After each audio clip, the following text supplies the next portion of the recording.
What qualities do editors and hiring managers really look for in new writers or journalists? What you're actually looking for are people who are eager to learn the ropes, who do not walk around with a know-it-all attitude. What is one piece of advice you wish someone had given you when you were starting your media career? I want young people to enter the profession only if you're really passionate about it, because especially when starting out, it's very tiring. Hello, everyone, and welcome back to EssayPro podcast. Today, we are talking about career advice for aspiring journalists and media professionals. Today, we are met with Sweta Kaushal. Would you go ahead and introduce yourself to our audience, please? Thank you, Kennedy, for inviting me for this chat. I am Cool. Sweta Kaushal, and I am a journalist. I write mainly on entertainment, but I've also worked on different topics, including politics, crime, and social issues. I have been working as a journalist for more than 2 decades, and currently I'm writing for Forbes. I used to Okay. be a critic. hmm Nowadays, I guess for last 5 years, I've been focusing on the business of films. What inspired you to pursue a career in journalism, and how did you land your first opportunity? In the scenario where I grew up, I noticed a lot of social injustice around me, from race to class to gender. I could see that those in power often look for various criteria that just look for reasons to discriminate against others, those who are not as powerful. And I always wanted to do something which could bring a positive change to society. But growing up in the society that I grew up in, journalism was not very common. It wasn't even considered a career option. So later, when I went to college and I realized there's this option where I can actually pursue my passion as my career, that's when I chose journalism. And my first job was not actually as a journalist. I began working while in college.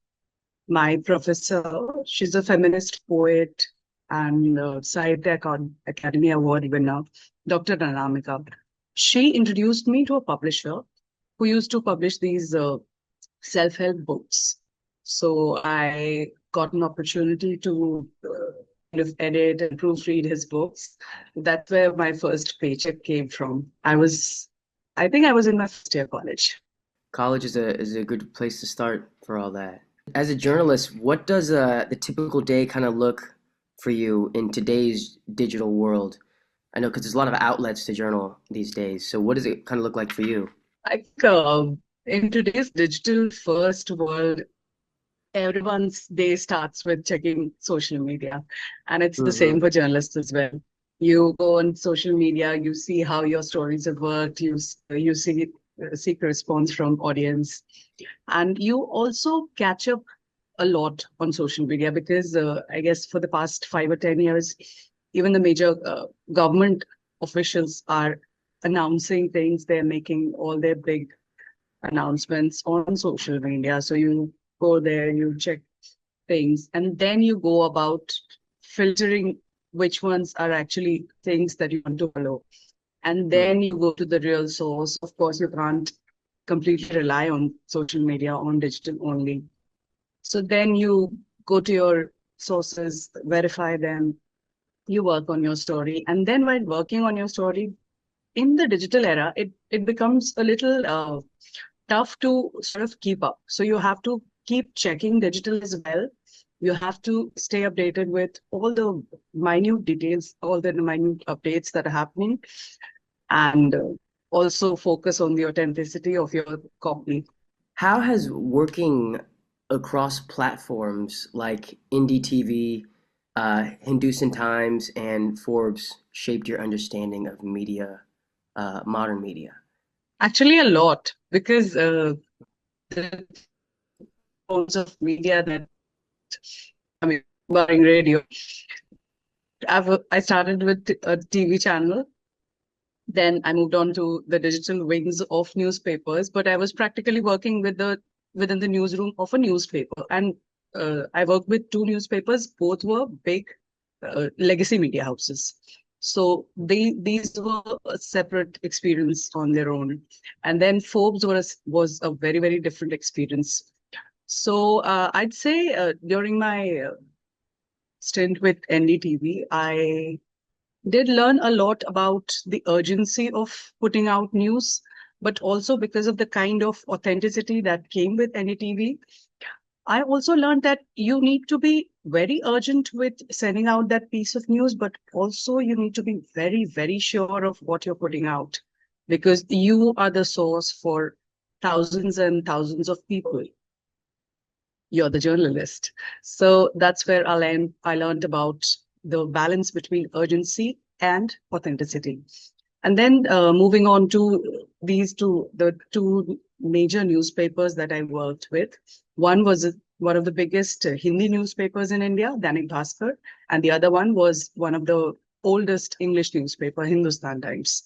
So both these newspapers have a vast range of local reporters. In a country like India, it was a very, very enriching experience to actually interact with these local reporters on a daily basis and learn how things are very different in rural spaces compared to, when you're sitting in a metro city and you have all the national importance stuff going around and you feel like a little a murder feels small to you, but it's not the same when you're actually there. So that Mm-hmm. difference, I could bridge that gap, and that was Okay, a really, really humble experience, frankly. that's good. Yeah. No, I totally get that. Um, in your experience, what do you see kind of coming as like the biggest shifts uh, that you've seen in journalism over the last 5 to 10 years? Like the biggest shifts you've seen. I mean, because we know we have social media. Um, I know that kind of probably impacted it a lot, but in your opinion, what do you think was the biggest? Yes, that is a given because the kind of penetration that internet has had in the past Mm, 5 or 10 years, it's huge. The impact is huge in respect of life, and so it is for journalism as well.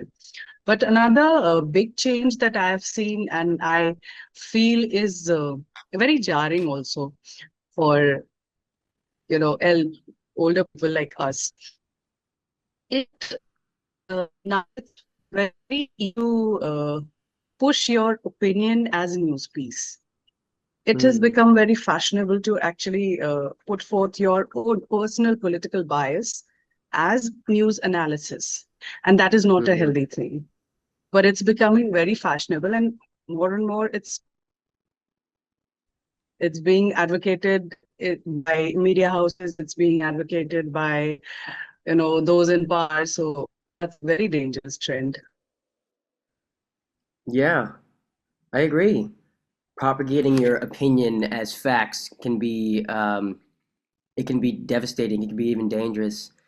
Like they have like a lot of those AI Back tools in now. in the era when I started out, Hmm. yeah, back in when I started out, opinion was a separate piece. It was a separate page on the newspaper. It was a separate landing page on the website. So it was very, very different from what is being reported. Reportage and opinion is now Yeah, definitely. How do you believe that students can start preparing for a journalism or media career while still in their college classes? I guess the first thing about journalism is how you feel about the profession and what you want to do with it. So, preparing in that aspect, maybe getting involved in all the social clubs that are there in your college, going beyond your college as well. And then I guess trying to figure out different projects, if possible, with bigger media houses, if not possible, even for the smaller media houses, but places where proper publication is being run.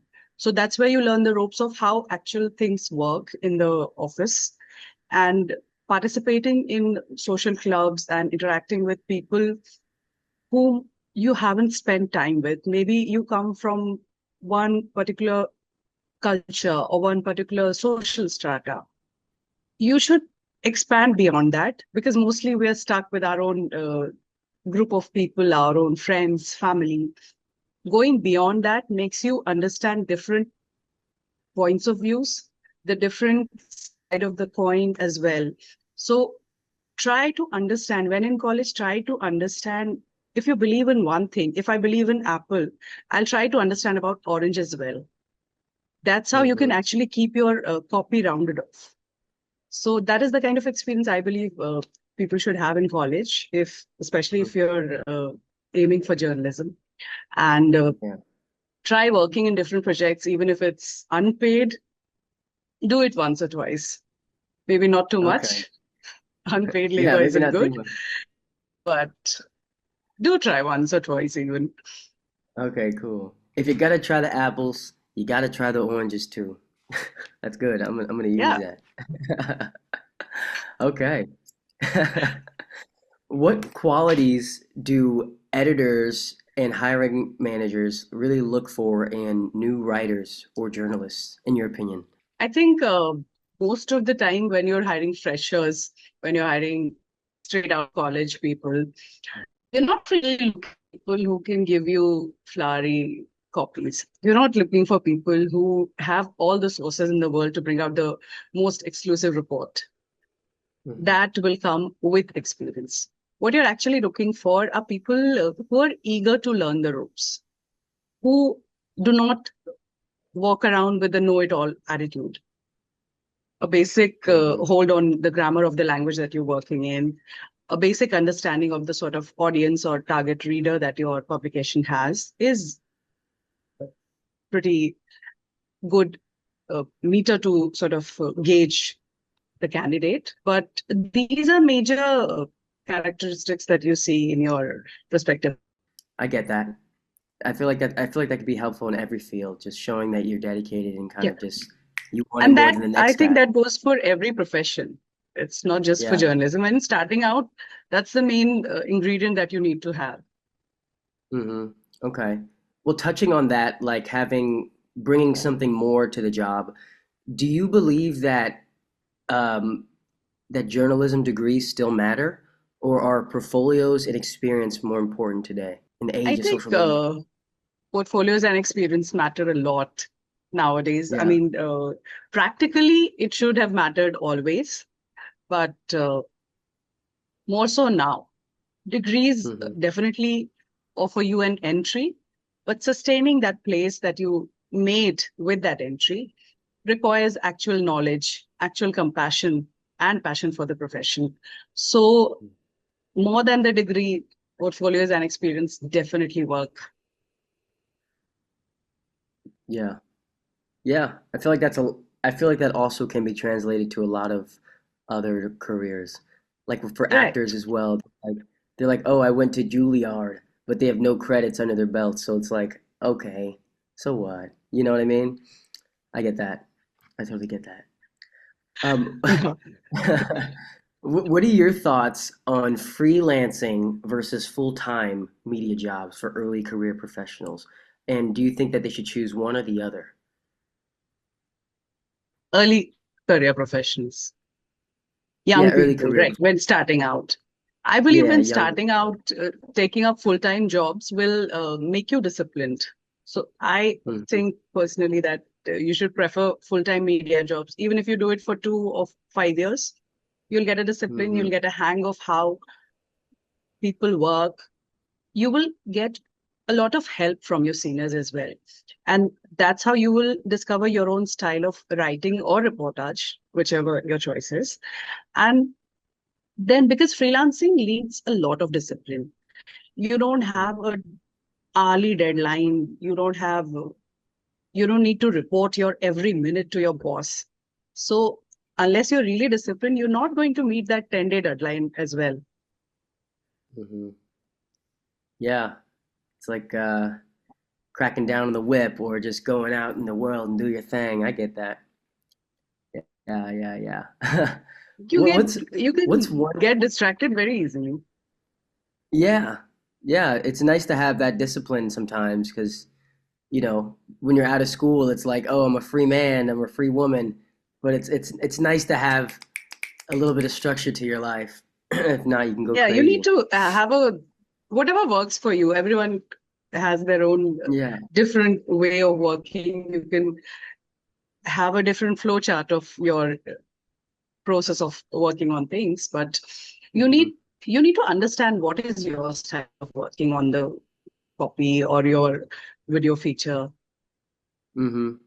What works for you, your learning type. I get that. Okay.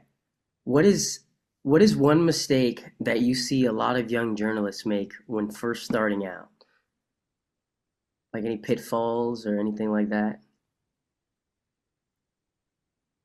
I think young journalists are a lot more empowered with knowledge. I mean, Mm. mistake. Maybe the thing that I mentioned earlier, don't carry know-it-all attitude. That's about it. Everything Yeah. else, I think there's so much more exposure to knowledge. There's so much more exposure to getting experience while studying. So Mhm. I'm sure people are much more empowered while entering than what it was 20 years ago, 40 years ago. Mhm. Yeah. They definitely have a lot of places to learn too, you know, especially with social media. If you're eager That to kind of learn today, there's so much yeah. of ease of access to knowledge. Mhm. And that kind of leads me into this next area. It's like I kind of feel like I know the answer to this, but I want to hear your input. It's like it's this, can social media help or hurt your career as a journalist today? Again, It's I have pretty a very broad. general answer to this. Yeah, it's a Yeah. balance. I mean, Mhm. just the way I think for the past 5 years or so, there has been a lot of chatter around the toxicity of social media and how you sort of balance it. The same goes for journalists as well. You treat it as a tool, but just the way you have different sources to verify your piece of news, your reportage, likewise treat it as one source. That's when you Mhm. won't fail. That's when the toxicity will not actually affect your reportage. Mhm. Yeah, I get that. I feel like it's like as a consumer, it can be toxic. Like if you're consuming lots of things on there without really gauging or deciphering what you're seeing, it can be very Right. toxic. But as a creator, I feel like especially if your work is fact checked and authentic work, it can be pretty beneficial to your career, right? If you're putting it out there, getting more eyes on your stuff. Just like the Yes, idea you of have posting. more resources and you have more, Mhm. like a bigger, larger audience. Yeah, yeah. There's pros and cons, definitely. Yeah. Okay. How do you stay creative and consistent when writing across different platforms and topics?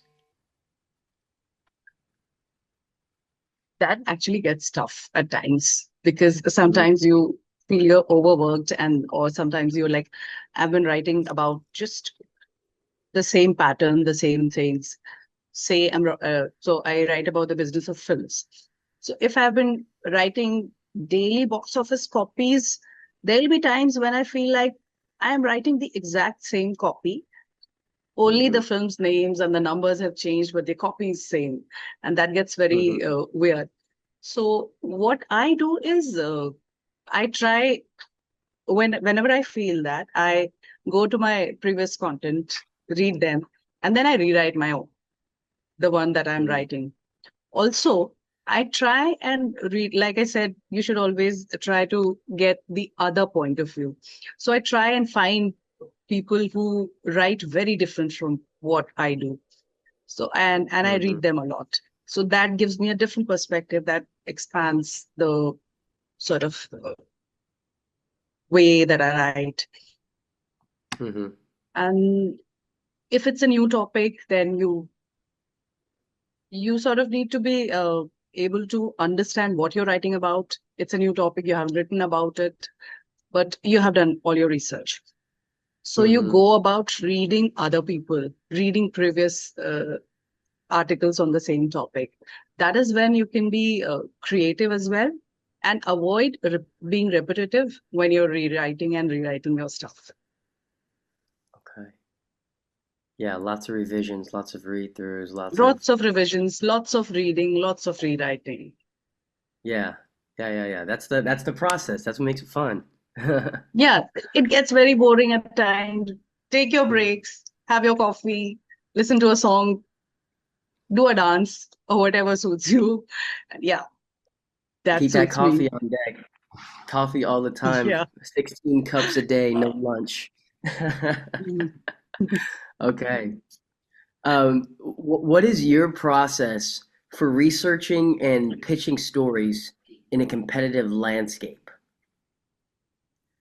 Got to get there Um, first, or is it like truth over speed or speed over truth? Who knows?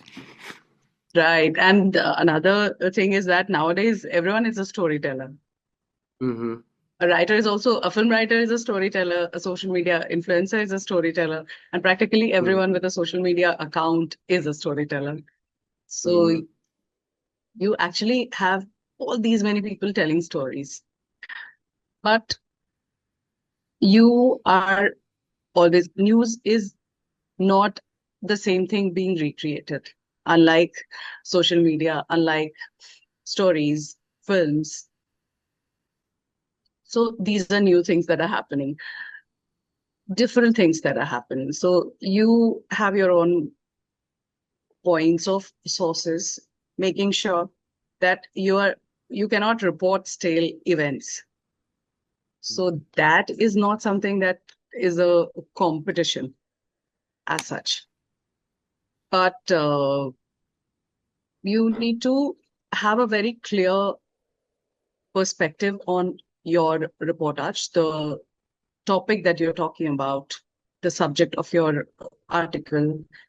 You need to be very clear what you want to talk about it, the way you want to present it. It if it's something that people have already read, if it's something that people have already watched, it will not be very compelling, and that is when you'll be just one among the crowd. So actually keeping your own voice, being very clear in your own voice and views, the authenticity makes it stand out among that entire huge landscape of competition. And of course, bonding, networking, reaching out to the right people, that matters. But I think authenticity of your voice, believing in the tone of your article or video that you're making, that Mm-hmm. is what keeps you in the long run. Mm-hmm. I agree. Yeah, being authentic, I feel like, is currency these days, especially with the rise of so much Yeah, inauthentic. because the way you talk about competitive landscape, so how Mm-hmm. I see it, because I have spent more than like almost my entire career working on digital media. And that is the place where all storytellers are there right now. So if you sometimes you get uh, bombarded with all the content that you watch online or you read online. If you're actually Mm-hmm. affected by that and influenced by that, that is when your creativity will be affected. That is when your authenticity will be affected. But if you go around the world, like go around the world that you're reporting about, talk to Mm-hmm. people, actually get connected. And when you talk to people and get connected, that is when you have your own feelings or your own views instead of getting influenced about someone else's video, someone else's article. So being there, talking to actual people instead of following the trend is Mm-hmm. how I try to keep my copies original. Okay, that's good. That's a good tactic. Um, Early on in someone's career, do you believe that young journalists should specialize in a niche or remain generalists? What do you think is more beneficial to them?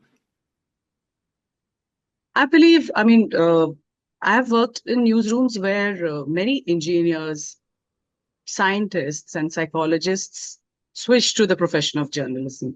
So if you're coming from that sort of a background, it helps you a lot. But otherwise, I guess when starting out, you should remain a generalist and you should kind of explore the entire world because eventually the world is connected. So Mm, politics, crime affects all sorts of industries. All the mm, industries are affected. If you understand the basics of these things, all the different fields, that is when you're also exposed to every field and you understand your own interest as well as your skills. You can decide for yourself later on, after you spend some time in the profession, you can figure out which is the specialization that you would want to go for. Or most of the times you actually go with the flow and just remain a generalist. mm-hmm. Yeah, it sounds like it's not too particular. You kind of just go where you feel is right. You get that? Makes a lot of sense. How do you handle rejection or stories that don't land, especially as a freelancer? Because I have friends who are freelancers, and I know it can be demoralizing throughout the day. So how would you handle that? It's a daily occurrence, and yes, it's very demoralizing. It's heartening to have researched for your topic, worked on the potential copy, only to see it getting rejected. Mm-hmm. But I don't think I'm as much affected by general rejections. I've pitched a story, it's rejected by a publication. That is not something I'm very affected from. What hurts a lot for me is when you worked on a copy, you had the pitch okayed, worked on the copy, and then it gets spiked or shelved. Mm, That's when it really hurts, and it's like I have done a lot on this copy. Forget about the payment. I mean, for journalists, especially, it's mostly about getting it published, getting your copy published, seeing your mm-hmm. byline there for a story that you worked on. Every story is very personal because you spend a lot of time, energy, and your personal compassion on subjects. Mm-hmm. So seeing those rejected after you've worked a lot, that hurts a lot. Yeah. You could try taking the same copy, reworking on it, pitching it to a different publication, but it's very rare that it works actually. You can only, sulk in that for a few days and then move on to a different subject or think of Mm-hmm. a different spike to the story, a spin to the story. Mm-hmm. Yeah. I see that. It's good that you don't get like it doesn't push you down too hard because I know a lot of, especially in the creative world, like the film industry, I know a lot of people here are freelancers and you It really have is very disheartening. to. And I mean, the spins that I'm talking about are very rare that you worked on a story, it gets published somewhere else. That's very rare. You worked on a story, it's eventually for whatever reason, scenario has changed or editor has changed, it doesn't get published. It's very rare that a spin works on it, especially as a Mm-hmm. freelancer, because I've worked as a full-time journalist as well. It's been 5 years since I've been freelancing. Before that, I Mm-hmm. was a full-time journalist. So, as a full-time employee, it was much more easy to get your rejected copies, spin, and put it online. That was much Mm-hmm. more easy. Yeah, I bet. Wow. Okay. Frankly, I don't know if Well, there's a way out. I don't want young people to get disheartened, but uh, that's the experience, really. they gotta get that thick skin. They gotta get that elephant skin. You know, that's how you keep going. Gotta get that skin going. Okay. That's what I would tell them. Okay. Finally, what is one piece of advice you wish someone had given you when you were starting your media career? No, frankly, I think I've had very good mentors, actually. I've been lucky in that aspect. Hmm. So most of my mentors have taught me what I needed at that point. When starting out, I needed reality check in how journalism is not just about activism. When in college, activism is what you think about. So that was a reality check when I was interning. I guess after that, I learned the different ways how a TV channel works, the ways how you think journalism should work, but doesn't actually work because of the business involved. Yeah, I think that is the one piece of advice I wish someone had given me earlier. The reality check on journalism versus business. It's a business. It's just not just activism.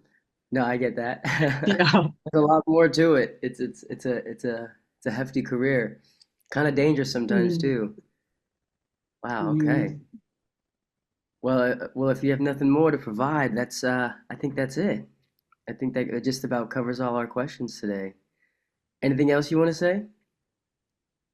Lovely. No, I think I want young people to enter the profession only if you're really passionate about it, because especially when starting out, it's very tiring. It's really, Mhm. really tiring. It takes it all if you're actually working on every single story. It takes it all because you'll get emotionally involved. You'll spend a lot of time on things. Starting out, you won't have as much resources as well. Unless you're really, really passionate, don't get into the field. Good advice. Very good advice. Well, thank you so much, Sweta, and thank you for Thank joining you, us today. Kennedy. And for our Thank listeners you out so there, much. remember to use code 20thread for 20% off your first EssayPro order. Thank you.